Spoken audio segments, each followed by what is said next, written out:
الله الرحمن الرحيم Soomaalidu waxay ku mahmahdaa yaaq yaanba ma goyso ayagoo u la jeeda awoodda iyo adkeysiga ballaaran ee geedka yaaq ah uu leeyahay dib kasta oo loo geysto geedkaasi uu ka soo kabsadaa sidoo kalena wadamada leh hidaha iyo dhaqanka soo jireenka ah waxa lagu tilmaamaa geedkaas yaaqda ah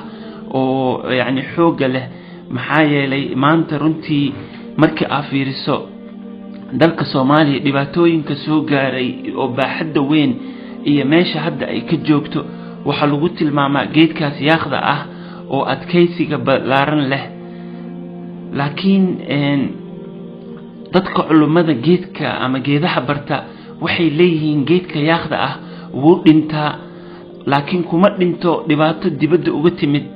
wuxuu ku dhintaa gudihiisa ayaa bacteria ka dhasha bacteriadaas oo gudaha ka cuna sidaasuu geedkii ku dhintaa marka aad fiirisana mujtamaca Soomaaliyeed waxay ka dhimanaysaa gudaheeda dhibaatada ma aha ugu weyn haysata ma aha dhibaato dibadda noogu timid laakiin dhibaatada na haysata waxa waaye dhibaato oo gudaha ah marka maantii is-aaminkii oo ay bulshadii ayaa meesha ka baxday waxa adkaatay in mar dambe wax la isku darsado sida kaliya ee lagu gaari karo himilo midaysan oo ku wajahan difaaca dalka iyo danta guud waa in qof walba oo Soomaali ah nafsadiisa uu ku noqdaa oo toobad keenaa kana xakameeya qabyaaladda ama qabiil caabudka iyo warxumada shiilka iyo laab la kacay caadifada hogaaminayso taas macnaheedu ma aha inaad adiga nafsadaada iscaydo ama isnaclado ama naftaada aad kiraahsato waa inaan iska ilaalinaa oo aan mujtamaca kale markaan la joogno oo aan tusnaa cizu nafsi oo nafsadeena ka Soomaali ahaan inaan macnaa in aan iscaynin mar runtii dhibaatooyin badan ayaa jiro oo dadka Soomaaliyeed markay mujtamaca kale ag joogaan inay aad u caayaan dalkoodii ama dadkoodii taasna runtii waa ayaan daro waa khalad maxaa yeelay waxa hubaal ah in qofka ajaanibka ah oo ka dhageysanayo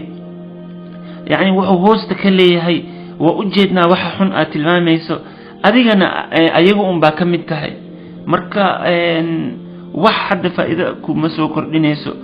runtii maanta Soomaaliya magac xumo uma yaro warbaahinta adduunka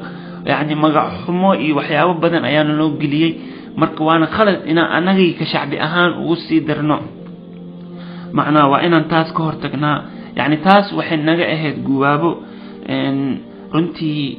walaalayaal maanta waxaan u baahanahay isbedel dhab ah